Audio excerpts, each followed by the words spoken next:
Well, good evening. We are more than fashionably late. Sorry for the delay, but we are really happy that you are joining with us this evening. My name is Neely Hicks, and with me is our co-host, Davey Tucker. Good evening. Again, we welcome you to the chapel at American Baptist College. And we, as I've said on multiple occasions, I think it is fitting that we would hold such conversations engaging religion and politics in a space such as this.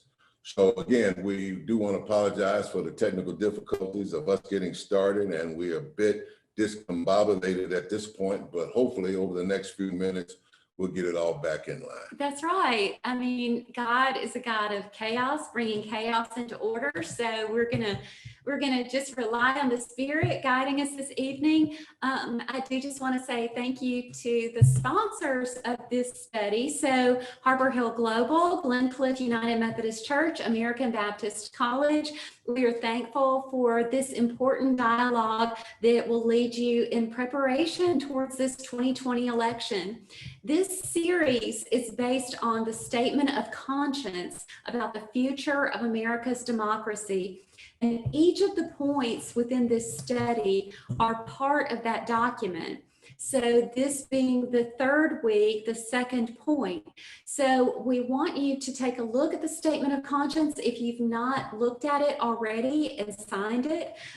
This week we had it published in the Nashville Scene. There was also a press release about the work of this interfaith group who now extends to over 800 signatories on that important document. So each week we are bringing on guests to really talk about how do we live this? How do we walk the talk? So I think it's time for us to go ahead and bring on our guest speakers tonight. All right, I am definitely glad to introduce the Reverend Dr. Teresa Smallwood. She is the Associate Director of the Public Theology and Racial Justice Collaborative at Vanderbilt University. She also holds a law degree that she practiced for 20 years. And I could just go on and on. She also has a MDiv and a PhD, a JD, a well-rounded, very educated woman that I actually call my friend. So we are glad to have you in our midst, Dr. Smallwood, this evening. So much so, we're really glad. And we also have Martin Sir with us tonight, who is standing in as a ready participant in tonight's conversation. Unfortunately, Brenda Gadd is under the weather. And Brenda, we just wish you the very best. Hope that you get feeling better really soon. Martin is the co-author of the Statement of Conscience. And Martin is an attorney in Nashville, Tennessee, where we are located right now. He's been an attorney since 1985. He's past president of the Temple, which is Congregation Ohabai Shalom here in Nashville. He's been working on an interfaith capacity since 2000 when he started working in a Jewish-Muslim dialogue and sponsored table conversation and just recognizing the importance of relationship as we go through this life together. And so we just welcome you, Martin. Thank you so much for being a willing participant tonight. Thank you. Yeah, it's a last minute thing, but I'm glad to have a front row seat tonight.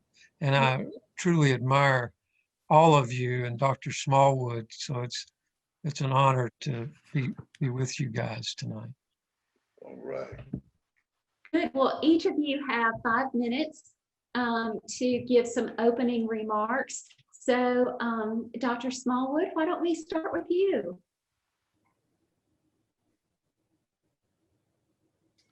Well, good evening, and thank you so much for inviting me. I hope that we're not having any more technical difficulties, but I have noticed a little bit of a break.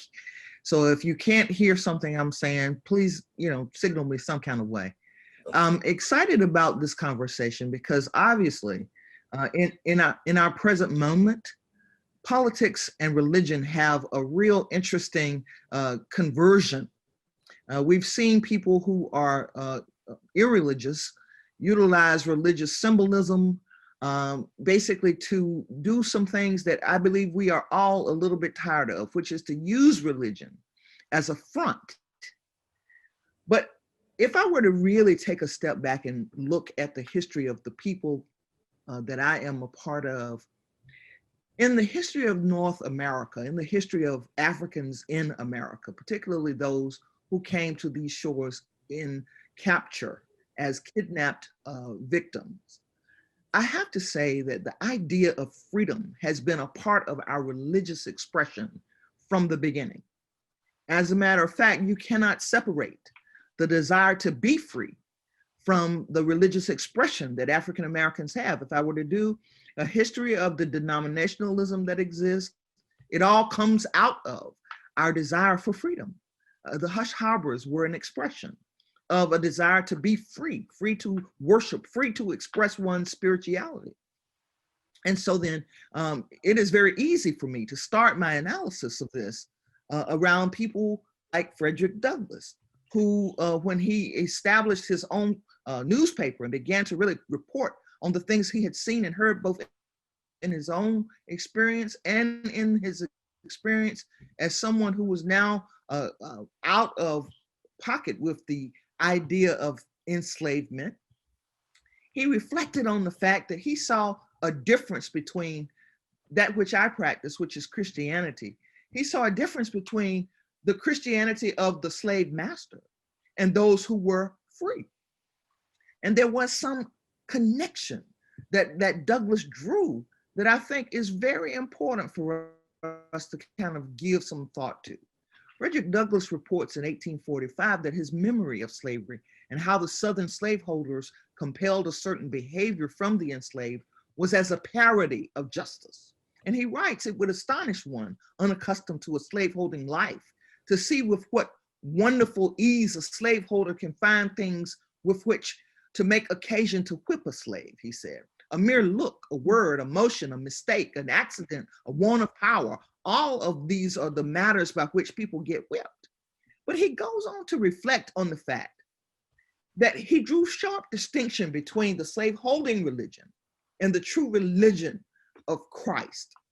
And Douglass represents those who exhibited a consummation spirit for the falsehoods or the hypocrisies of slaveholding religion. And I draw this parallel today because we see those same falsehoods and hypocrisy played out in our very politics of this present moment. Because back then they made the gospel of Christ a liberating religious experience by dropping the message of docility and instead understanding the Christian life as something that African Americans, particularly those enslaved at the time or those trying to break out of slavery, were in fact to be treated in some fashion as though it was God's designation that they be slaves. And therefore, the Bible itself was utilized in a fashion to cause people to be encamped or encapsulated in that. But once Douglass fled captivity and he amassed a certain level of respect among the abolitionist groups, he began then to help us see, and even in this present moment, he remains suspicious of religion, of the South particularly, and of its manipulation of the Bible and the Christianity. And at the same time, he was a devout Christian and someone who gave money and who invested in the African Methodist Episcopal Church.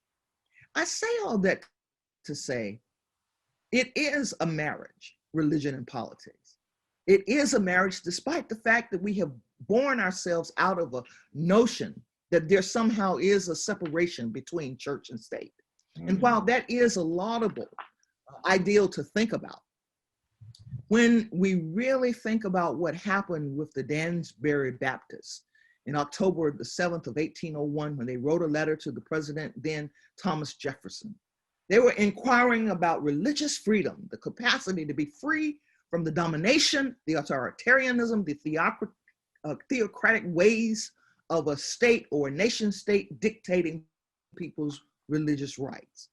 And of course, we know that sincere letter written back by Jefferson said that there would be a wall between the church and the state.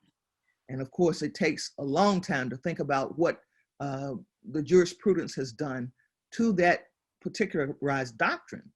But the point being that if I hasten away from the time of Frederick Douglass and on up into the time of Fannie Lou Hamer, there has been no discussion of religion in the African American experience that is divorced from the expression of a desire to be free.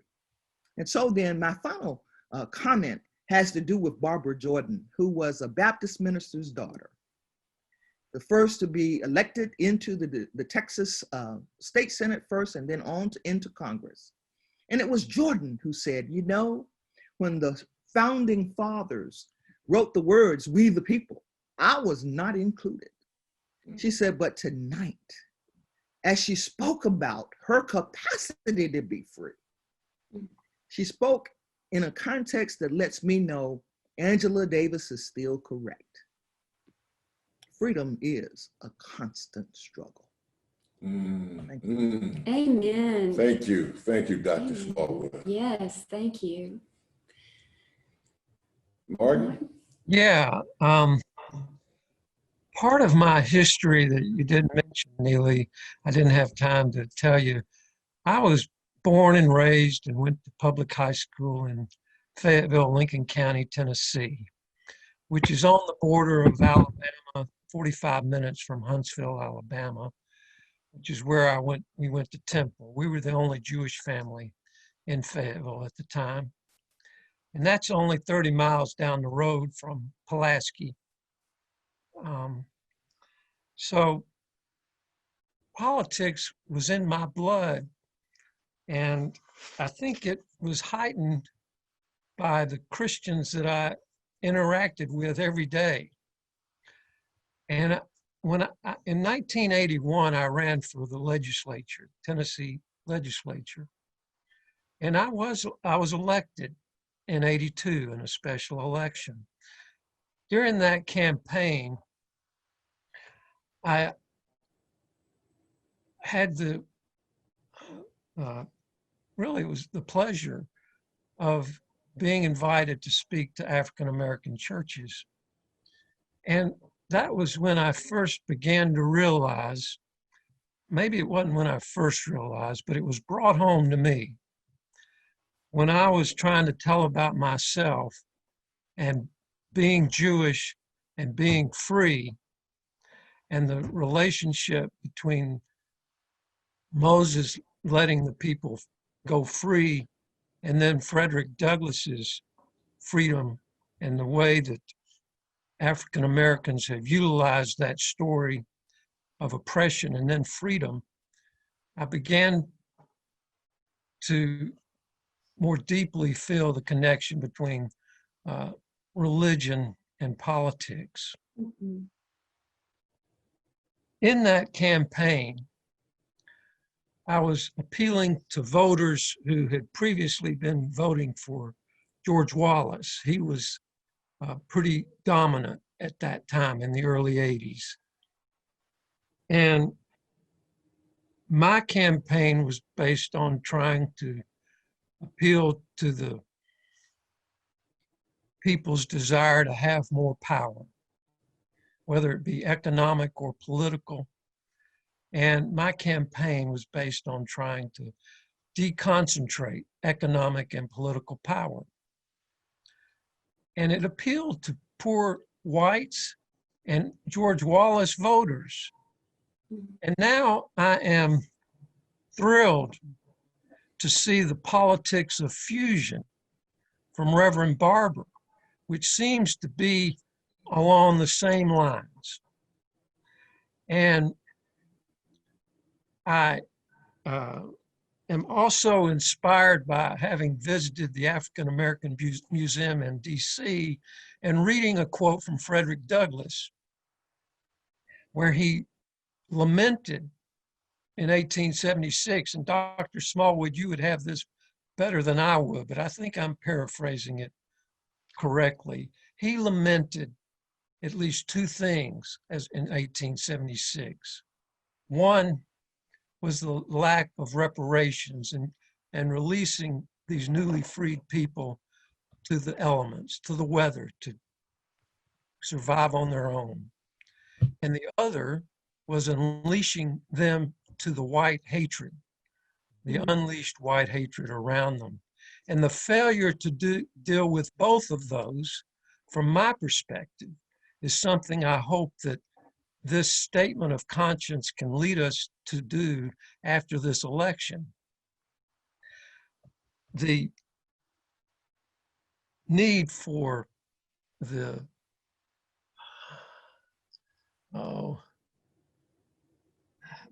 I'm forgetting my thought on Douglas, but I know what the point I was going to make. The Jewish, I have those moments too. yeah, the Jewish Right. reparations, the Jewish people in the Torah, in the Hebrew scriptures, the first 5 books, when they were released, God turned the hearts of the Egyptians favorably towards them so that they could take gold and silver with them when they were freed. It was the first act of reparations. And the Jewish people were the beneficiary of that, or the Israelites at the time. The Jewish people have also been the beneficiary of reparations after the Holocaust, with Nazi Germany helping Israel, giving money to Israel, and then more recently through claims for Jewish people who lost assets during that war. It is time that I think it's time to deal with both of those aspects that Frederick Douglass lamented, reparations and dealing with this unleashed white anger. And I have some thoughts about that. Maybe we can talk more, but Dr. Smallwood, I am so fascinated by Frederick Douglass. I want to learn more about him. And seeing that on the wall, though, made me think I need to learn more. And then going out to the park here in Nashville, where he gave a speech in North Nashville, was a thrill for me. So I think he can lead us in this next reconstruction that Reverend Barber talks about. Thank y'all. Look forward to it. Thank you.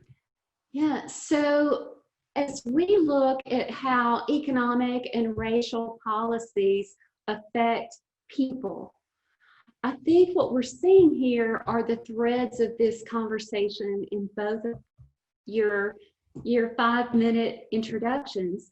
How it boils down, how freedom was not something that was just granted on paper, because people are still not free. And so we're seeing, like, the policies can be out there, but unless they're enacted in the hearts and lives and words and actions of the average citizen, we don't have freedom.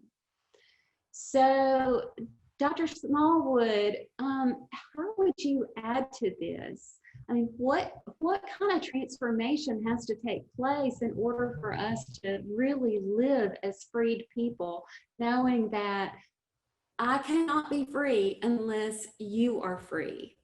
That concept of we are all inextricably woven together. How does this all play together?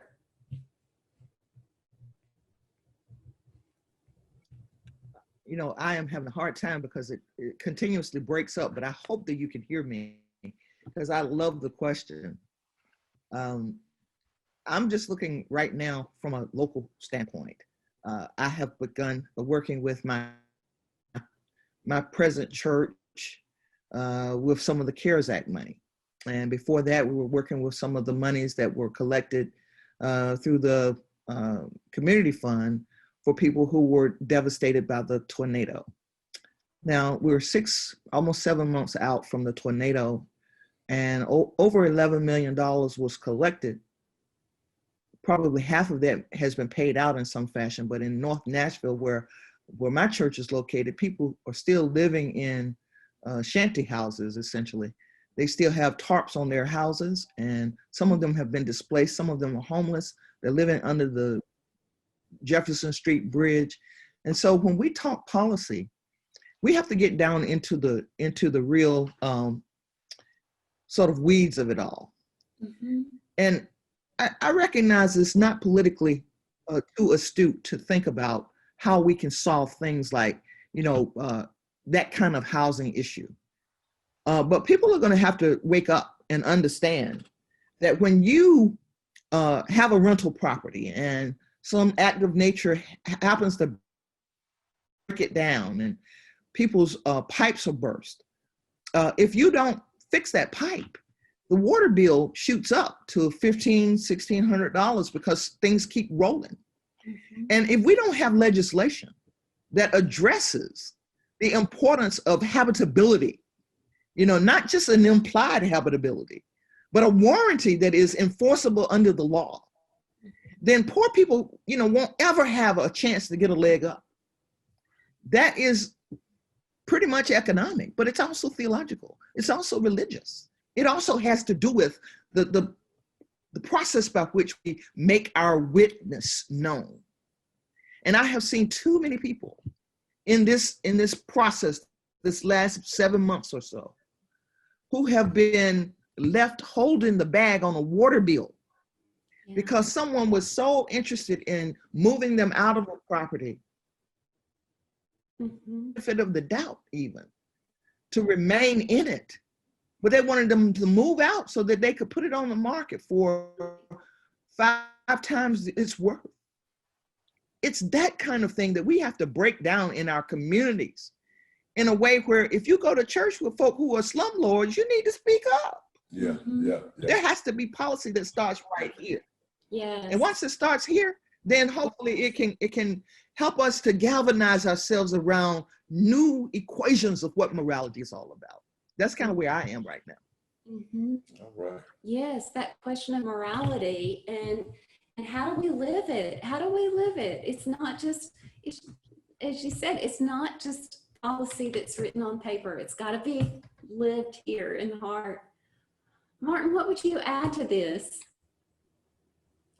One of the things that came to mind, Dr. Smallwood, when you were talking, is about proximity and how people's hearts are hard. But for me personally, and for others, I've seen how if proximity to the injustice can change hearts and move people to do the right thing in that context. So the specific issue of what you're describing, I'm hopeful. I would hope that we can find a way to bring, like you said, the people who own some of these properties in closer proximity to the overall issue. Perhaps that can help in that regard. So,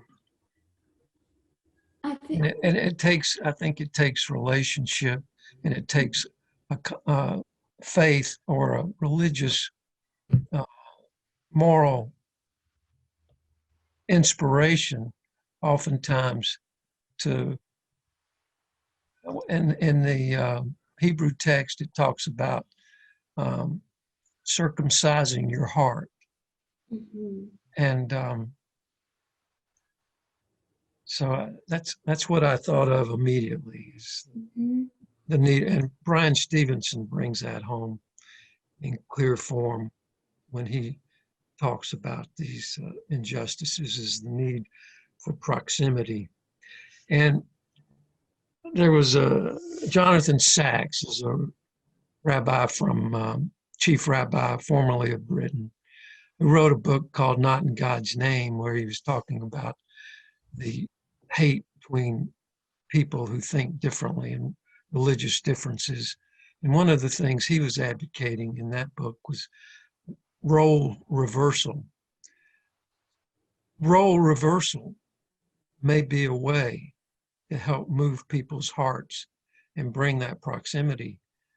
But it's going to take some work and relationship to do that. And I think there are synagogues and churches in this town that can move us in that direction. I would hope so. Thank you. Just listening to you all talk, I'm trying to work this question out. As our conversation is centering around economic and racial policies that affect us, with the economic and the racist policies, in my opinion, being so intertwined across disciplines of society, such as criminal justice, political power, economics, on and on. How do you start to unravel it? Just using the criminal justice system, that when it tags an individual, it's kind of a predeterminant on their economic viability.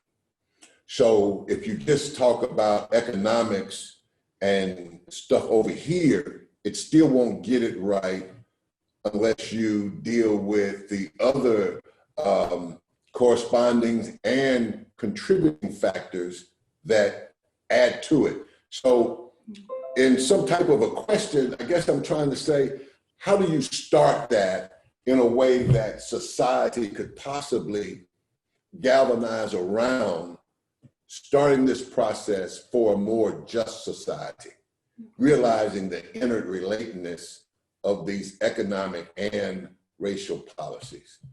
I hope I said that okay. And we'll start with you, Dr. Smallwood. Well, if I may take the liberty to talk about just one recent rule coming down from our state legislature, a rule that started out, basically it looked on its face as though it was simply to try and shut down peaceful protest. Mm-hmm. The rule that says essentially, if you go and you lay out in front of the Capitol, you can be charged with a felony. Mm-hmm. Now, when you unravel that, very few people have laid out to do the protesting. What the rule is really after is to criminalize poverty. It is to criminalize the impoverished. Who are the folk we know who lay out? They are the homeless. Mm-hmm. They are the folk who don't have a home. Mm-hmm. And if you criminalize them, you can get rid of them. Mm-hmm. You can, if you send them away on a felony, they'll stay a long time. Mm-hmm. This is not a new ethos, nor is it a new pathos for Nashville. This goes back to the beginnings, when shantytowns, when the Black Bottom was basically a target of the owner of the Tennessean and others who were in the elite at that time. But the unraveling comes from our political engagement. Until we wake up to the fact that we have people who are no longer behind the scenes being racist. They are up front and personal being racist in their capacity to write legislation designed to give them a twofer, if you will. I will get rid of those people who have the nerve to protest some of the unjust ways in which we are doing what we're doing. And we'll get rid of those, eyesores who sleep on our streets. And so how do we unravel it? Well, first we have to understand, we first have to understand the ideology. And then we have to teach our people how to look beyond the surface and be more complex in their analysis of what's happening. And then we need to forge relationships with those in power so that the people's power becomes something that either compels them to operate on behalf of the people or compels them to go home. Mm-hmm. Thank you. Powerful. Thank you. Yeah. And with that, removing their voices from voting. I mean, that's the ultimate disenfranchisement, is to just take away somebody's voice from voting. You go and you try to plead for justice, and then they take away your right to speak through voting. I mean, it is so corrupt. It is so corrupt. Oh,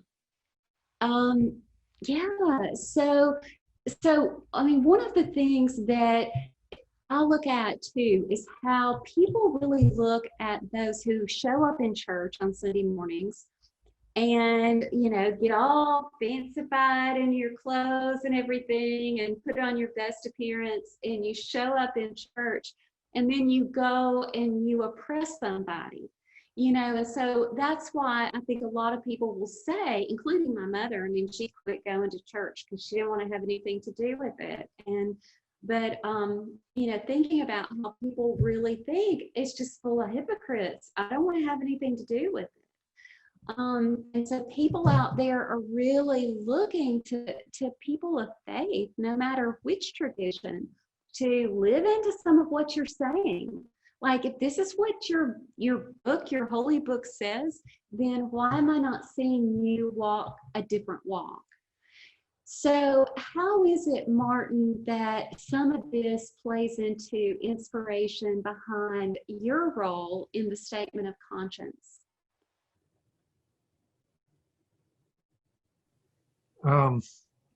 Well, there is a quote from Abraham Joshua Heschel, the theologian that moved to the United States out of Nazi Germany. But and before he left Nazi Germany in 1938, and he was a rabbi over there, he was commenting on the society that was unraveling around him.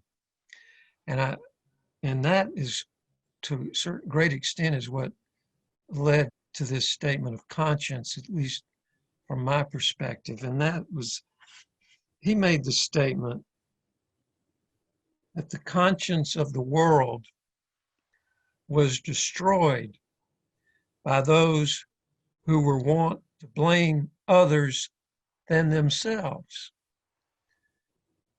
And obviously, Hitler took upon that and blamed others, and the conscience of the world was destroyed by that in Nazi Germany. And that's the fear that gave rise, that's the concern that gave rise to this statement of conscience, that the religious community needs to look at itself to see if we're going to be blaming others or if we're going to try to correct the problem and look at ourselves. So I think what Dr. Smallwood raises is the need for self-examination in the religious communities, so that we don't blame others for this homelessness. We don't blame others for lack of housing. We start looking at ourselves, and that creates, in that way we preserve the conscience in the world that Heschel was so eloquent in describing.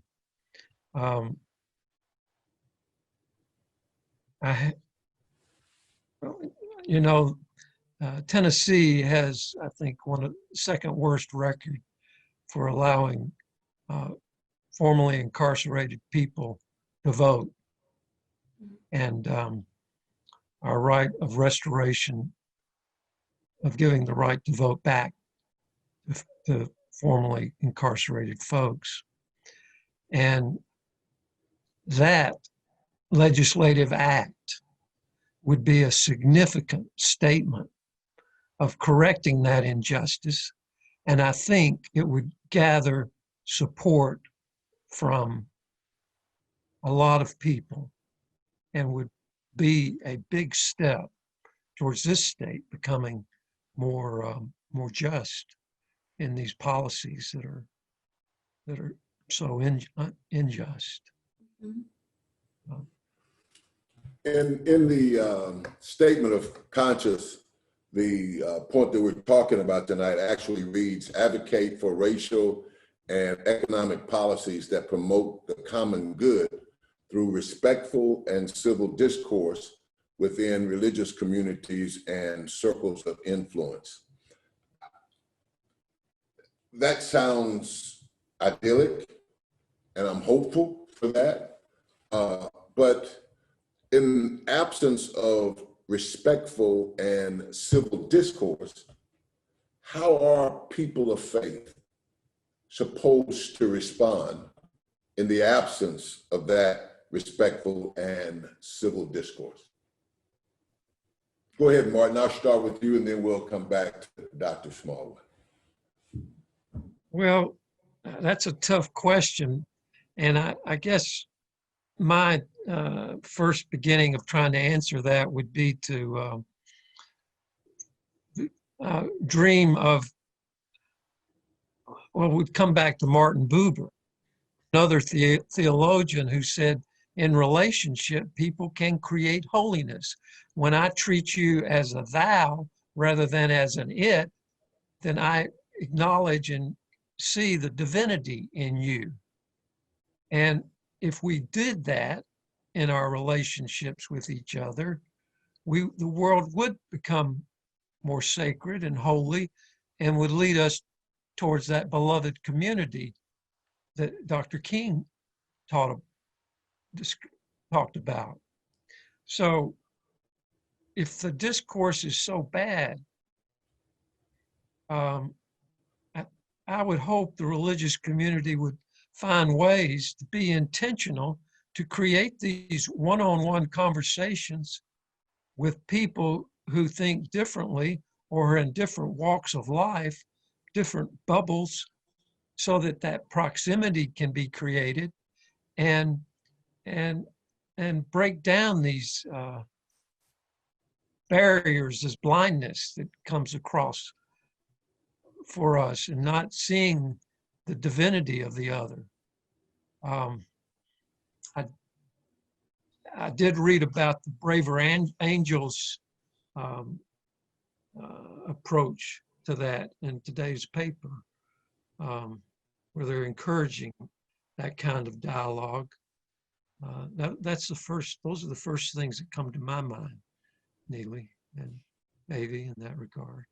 It's difficult because you think we want justice now. Like, I mean, we're tired. Like, people are tired of having to proclaim that which should have been assumed as part of our Constitution. I mean, the words, whether they were intended to mean for all, are created equal or not, they're written.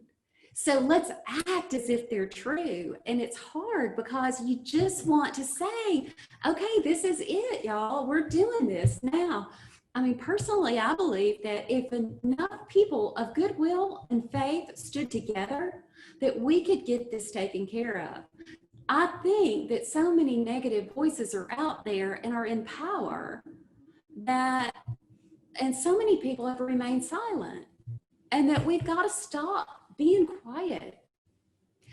You didn't ask me for my opinion, Dave. That's okay. That's all right. Dr. Smallwood. That's all right. I'm sure you have something to add to that. Like, what do we do? Well, I like that you share your opinion. And I think Martin is onto something, really.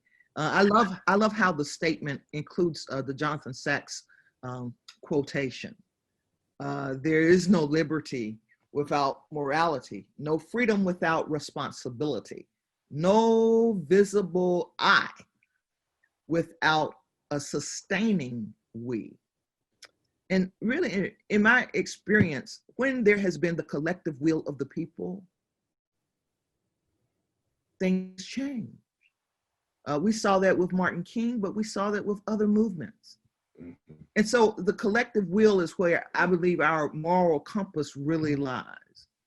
When we are able to consider what someone on the street who hasn't had housing in a long time has to say.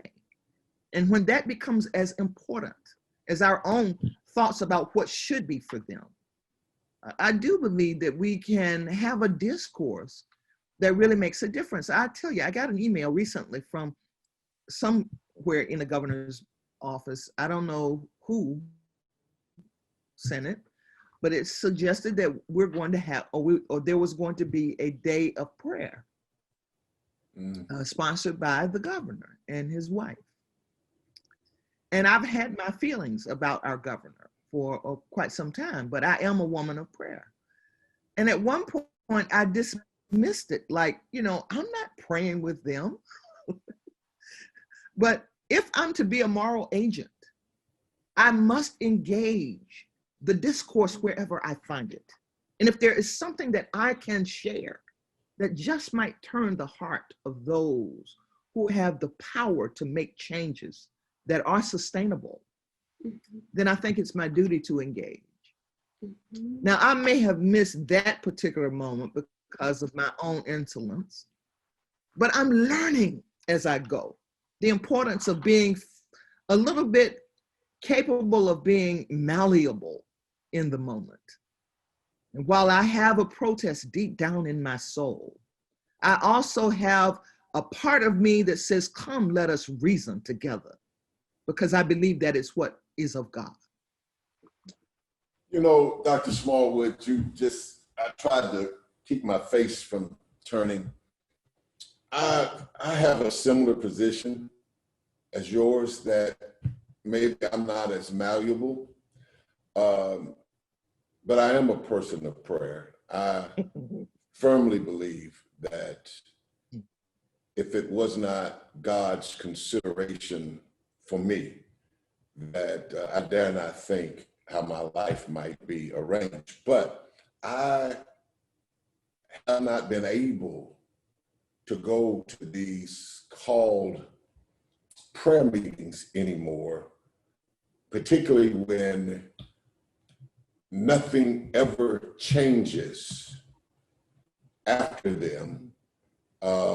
And so often clergy, even Black clergy, were called to pray, and it's like the king calls and summons and establishes a day of prayer. But I prayed last night and I prayed this morning. And if I was going to talk to the governor or the mayor, I pray before I go. And so I hear you, and I value your thought. I value your presence. And I'm not at that curve to where I just refuse, because it has become such a dog and pony show that I've actually stood on the outside of a room in the courthouse for those in the room to get through praying, then I'm going to come in and talk. But I did not want to be a part of that. And for you to say that, because I do believe people need to reason together, and that's why we showed up to sit down, and hopefully we're able to reason together. But you said something early on that so often religion is used as a front. Mm-hmm. And so I'm scared that so often when politicians holler out, let's pray, that it's a front. So what is it I'm missing by what you just said right there that may help me, because I've just flat out refused? I'm Jewish. I wasn't raised in the Christian faith, and I'd like to learn more about the story of Jesus when he went into the temple and made a ruckus. And that's about all I know about it, except that he was disappointed with all the hypocrisy. That it sounds like both you, Davey, and you and Dr. Smallwood are, and Neely are referencing. I don't know if that helps instruct an answer or not. I'm trying to think from my Jewish tradition what would, but that was the first thing that came to my mind. And that is in the Jewish tradition. You know, Jesus was Jewish, protesting what was going on. And there is so much hypocrisy. Jesus would be down there, he'd be outraged by all this. Yeah. And The other day I saw a quote, and I wish I could attribute it, but it was basically, don't pray for something that you're unwilling to solve. And so I just envisioned that day of prayer and all the people showing up for whom people pray for from the loftiest steeple, you know, showing up. Yeah, you're going to pray for me. I'm going to be in your face. And the people who are oppressed by the system showing up and being that visible reminder that you're not, this isn't, I mean, there's a great disconnect with praying to God and then being so unjust to the people.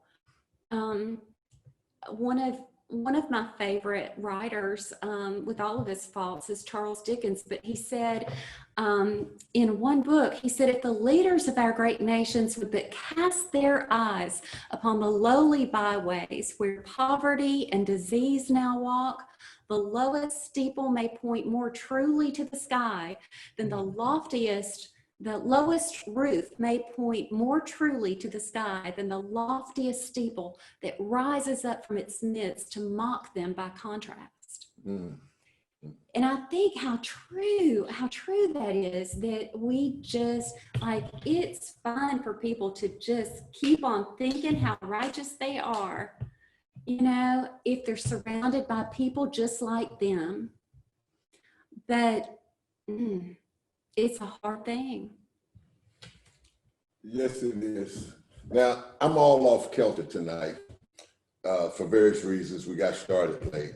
So I'm going to ask a couple questions for me tonight.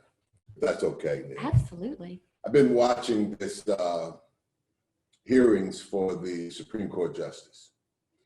And so when I hear terms, I have to go and look at them. And here's a question to two lawyers. Can an originalist not be racist? Based on what I understand of the concept of an originalist, one who tries to interpret the law in the way it was originally written and framed by those individuals. And that originalist claims that that intent spans time. And so can an originalist not be racist? Dr. Smallwood. And perhaps you could talk, Dr. Smallwood, about what is an originalist, because some of those watching might not know that language. Well, I mean, basically, an originalist believes that the constitutional text is fixed and essentially that it should bind constitutional actors. The problem is that our Constitution has to be a living document. If it is not, then we don't need a judiciary. You know, the judiciary, the whole judicial process is to interpret. It gives life to the meaning of the text. When a rule comes down from the Supreme Court, it becomes the law of the land for so long as it's interpreted to be.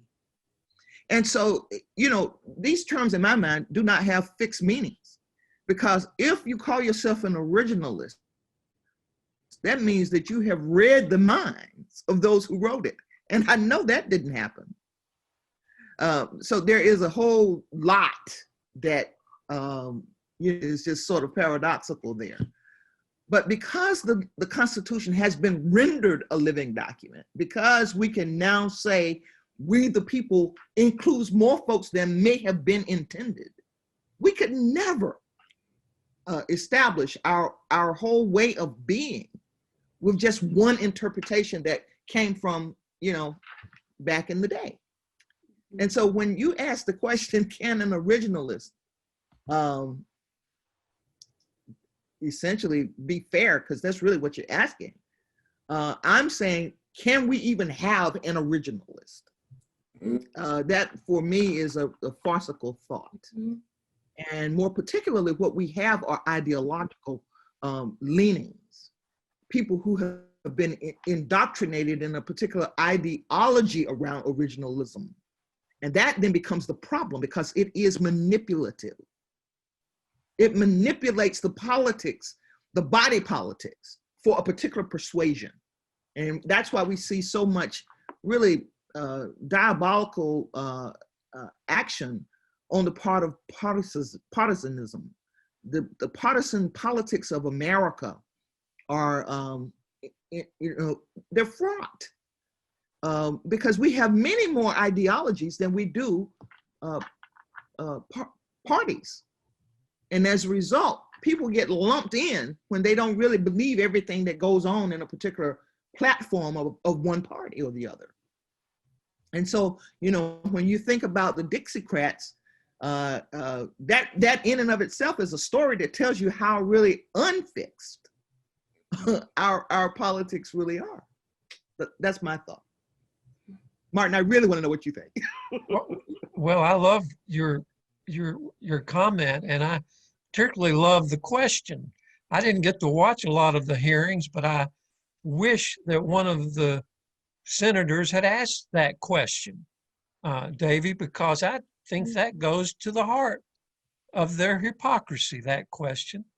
It also, in my mind, I using a broad definition of idolatry, when it comes to any human text, any text, and I'm afraid that sometimes in my tradition and other traditions, we view the text almost as such that it's so literal that it cannot be changed.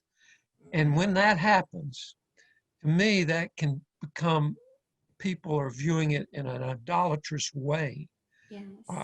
And similarly to the Constitution, that if you're an originalist and you think that there's no place for your current thinking, then it's a form of idolatry, arguably.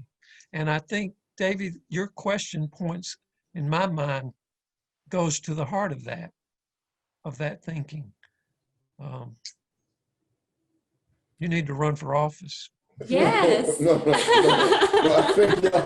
thank y'all, because I know that was a little bit off. We're on economic and racist policies, but we've got two fascinating people, two individuals that I personally respect greatly.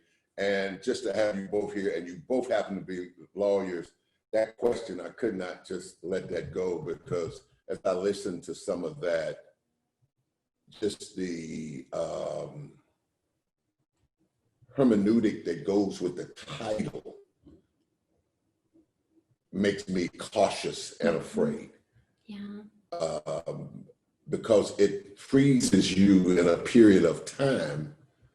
And I don't know, it fixes you to a certain set of mores, as Dr. Smallwood was saying, that it has to be a living document to keep coming forward.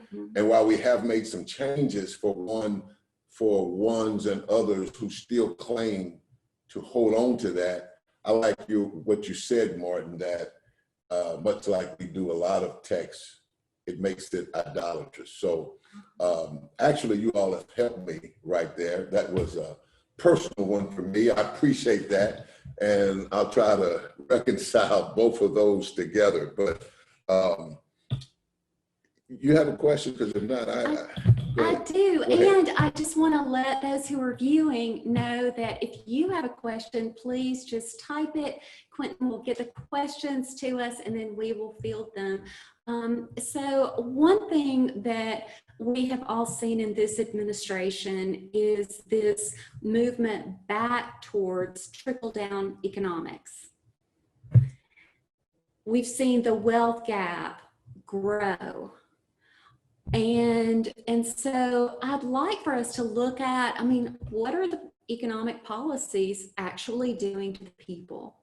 what are we seeing in terms of oppression, and what can people of goodwill do to help overturn that? We'll go back to you, Dr. Smallwood. Well, you know, every time I think about trickle-down economics, I think about Ronald Reagan.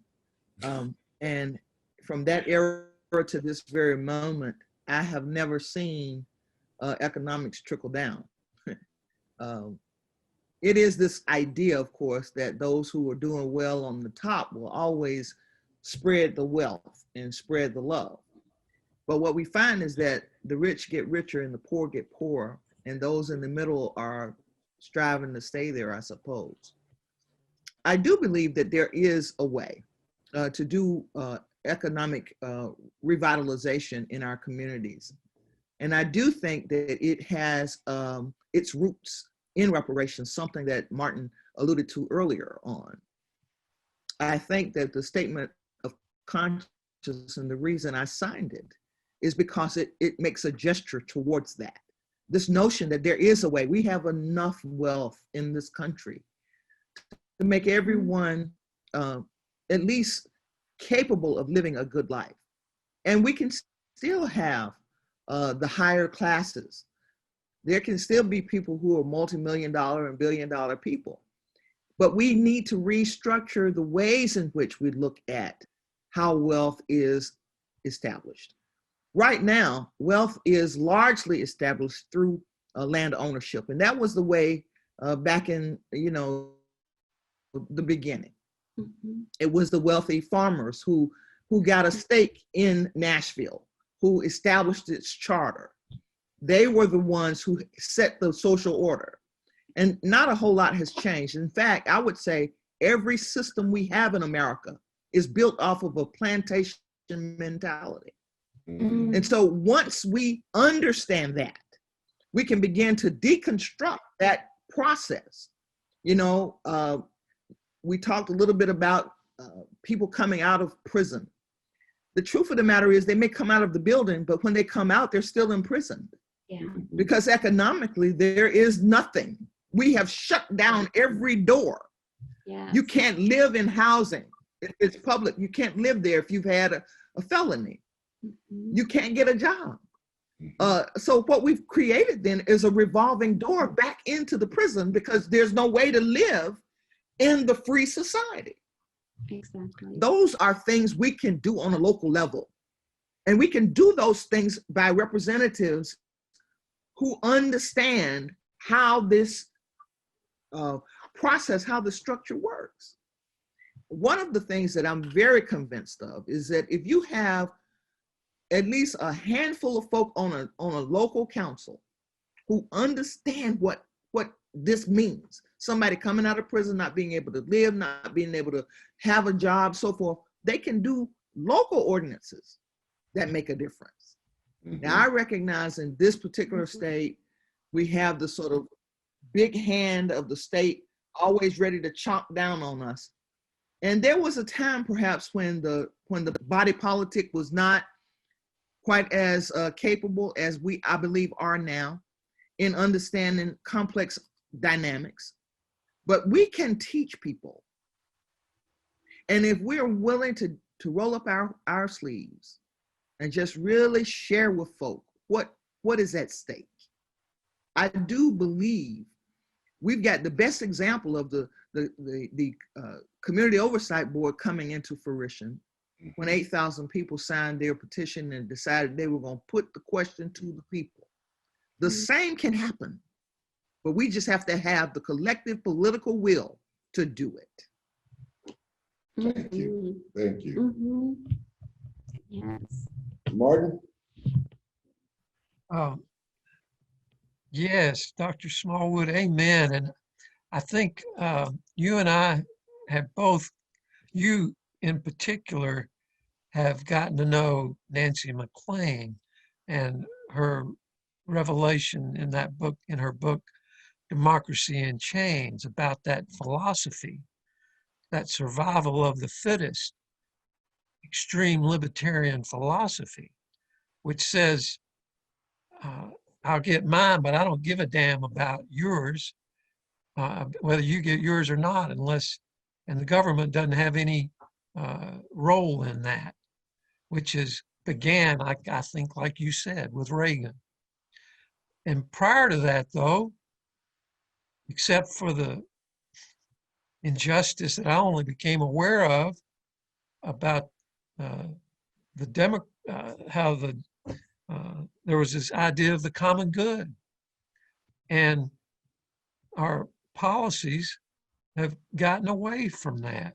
So I agree with you that I think that there is a way to create that collective will in this state, in this community, and point out the immoral nature of this gross libertarianism and survival of the fittest that is leading this country into a third world nation if it continues with the way that the policies have been under Trump and Reagan. And I think poor white folks, people of low wealth that are white, will have their blinders pulled off one of these days, and they will see that. Mm-hmm. And Tennessee has been strong with that populist spirit, a progressive populist spirit. And it can be again. Estes Kefauver, Albert Gore, Cordell Hull, all the great politicians of this state, Frank Clement, they all had that progressive populist spirit. Frank Clement, public, books, free books for public education. And that is where Tennesseans lie in their true spirit. But they have been misdirected and misguided in recent years away from that sense of the common good. So I'm hopeful with you that it will happen, and there are organizations working on it in this community in particular that give me that hope, and I think it can be extended out into our rural areas. Ms. Bradshaw's campaign seems to be articulating some of that in the rural areas. And I don't know what the numbers will be for her, but I do think that kind of message will begin to resonate even into Tennessee's rural areas. We've got a question from one of the participants asking, how could amendments be possible under those who treat the Constitution as holy word?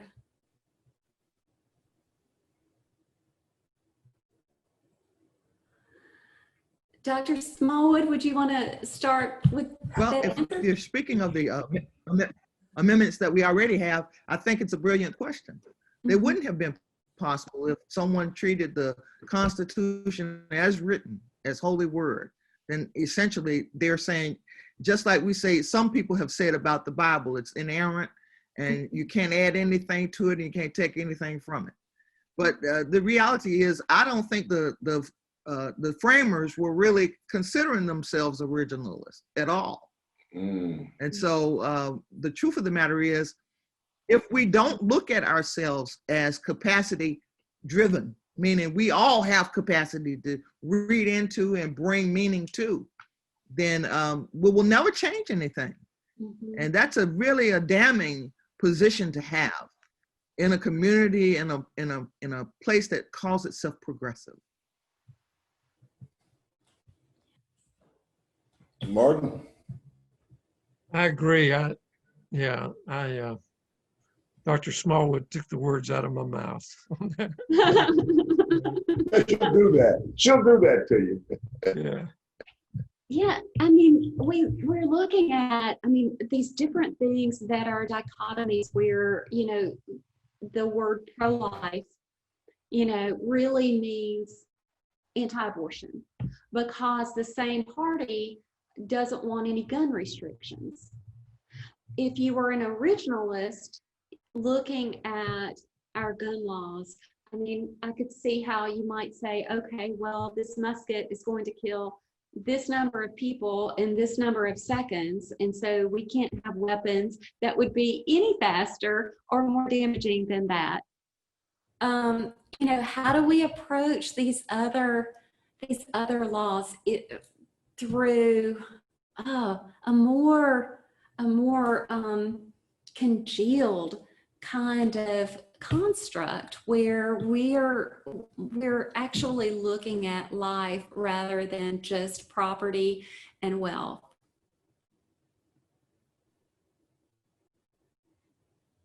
Either one of you?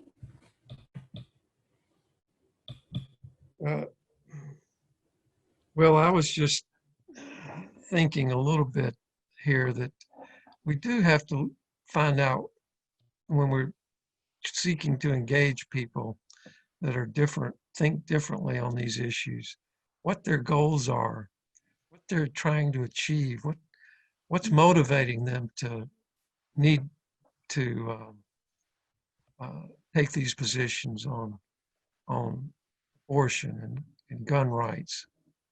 And is there a way that we can share that common goals of reducing the frequency of abortions and having us feel more secure in our homes without needing guns? And I do think there are ways. And I think we can make a reality to the idea of the beloved community, and that, to me, is the way. And these organizations in Nashville that are working in our community, NOAA and Equity Alliance and Gideon's Army and others, are building that beloved community. And we just need to extend that. And yeah, that's Right. Dr. Smallwood? Amen. We've got, go You ahead. know, in biblical Hebrew, there was a concept called lex talionis, which was a particular way of dealing with people who injured someone else. Essentially, an eye for an eye and a tooth for a tooth. And if we're really thinking about it, you know, there are lots of people who are exacting in that way. You hurt me, I'm going to hurt you back. But we can't live in a society that operates under those rules. And so those rules were changed. Those rules were relaxed. Those rules changed because the society itself could not operate in a fashion that would be healthy for everyone. If I go cutting off everybody's finger because somebody cut mine off, eventually we would all be without fingers and toes and so forth and so on.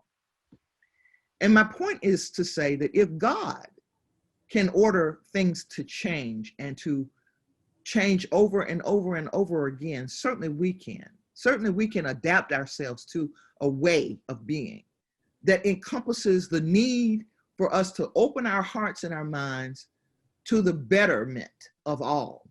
And so when Martin talks about the common good, I'm not really sure I believe in the common good, because I know that when the commoners were thought about, it was for the good of the elite. But what I do believe in is a common public life. And in a common public life, everybody has the basic needs met. We have housing, a job, we have a good livable wage, we have good health care. And beyond that, you know, we have opportunity, and we have the capacity to let your gifts be known and to flourish. And I do believe in people working and flourishing. But I also think that if we can't get beyond, you know, just the classism of it all, we will miss the mark of what it means to be moral agents. Yes. Yes.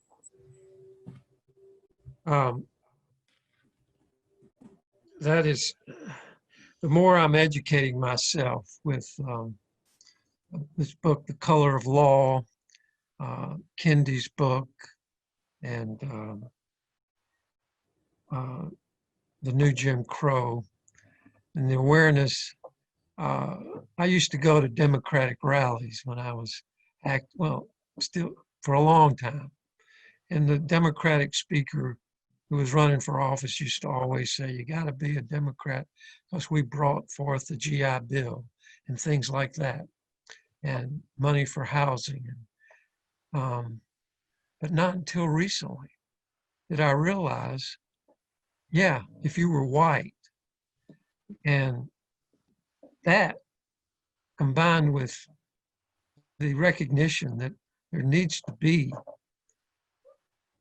a form of economic fairness brought into this with reparations, it will remove, hopefully bring about less of this unjust classism. So the common, I hear, what did you call that again? The common good, instead of, you called it the common public life. Is that what you referenced, Dr. Smallwood? Yeah. A common public life. Common So common public. good versus common public life. Yeah. We've got one final question, and I think that it could either leave us on a high note and a hopeful note, or like a really sad one to get us sleep on. In other words, can humans ever evolve to higher values than earthly treasures?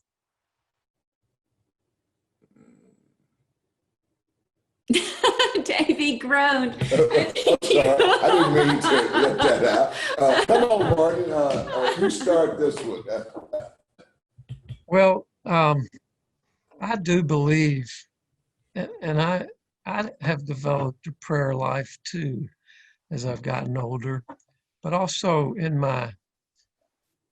I was 16 years old in my confirmation class in Huntsville, Alabama, we read about the concept of the Messianic era, and in Reform Judaism, which I'm a part of, it believes that this time of peace and goodwill on earth can come about not through the actions of one person, not one Messiah, one man being a person being a Messiah, but the Reformed Jewish belief went a step further and said it's through the goodness of all people that we can create this time of peace on earth where swords are beaten into plowshares and spears into pruning hooks.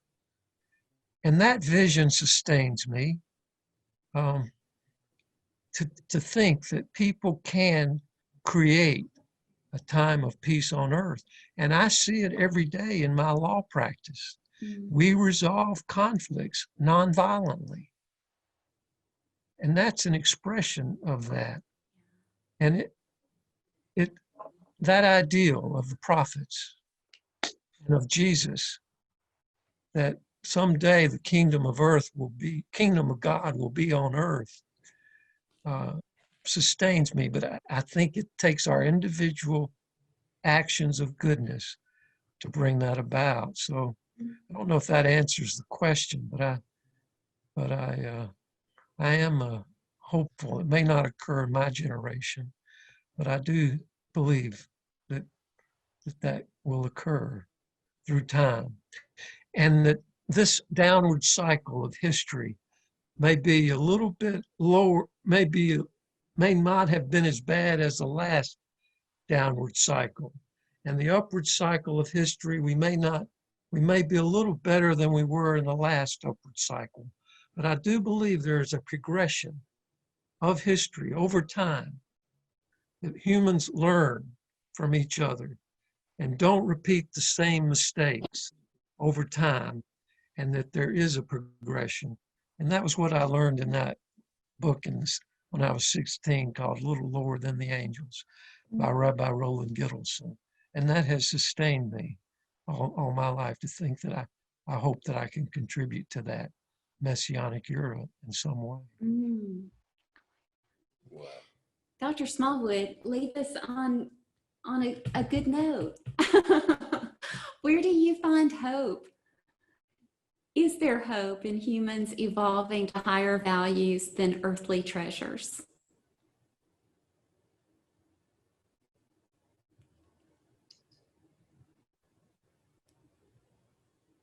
I love the question. The question, as I read it, says, in other words, can humans ever evolve to higher values than earthly treasures? I want to mix the words up a little bit. You have the word human there, evolve or evolution, higher values, earthly, and treasures. And I want to give you back a piece of scripture that I really do believe is an answer.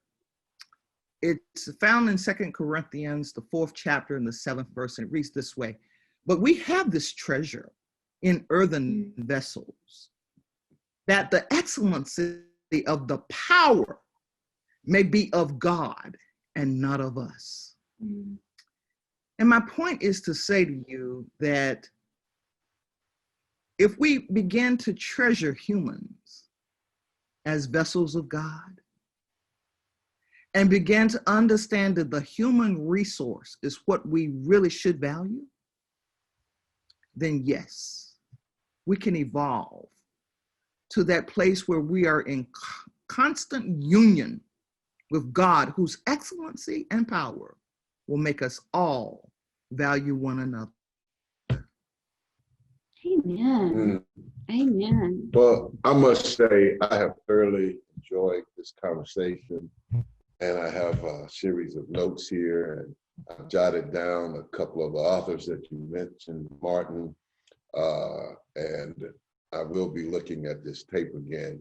I am so glad that it worked out the way it did, and I must admit that we didn't stay right on the economic and racial policies per se, but I think in a larger way, you all spoke to them in a way that I think can be helpful to a lot of folks.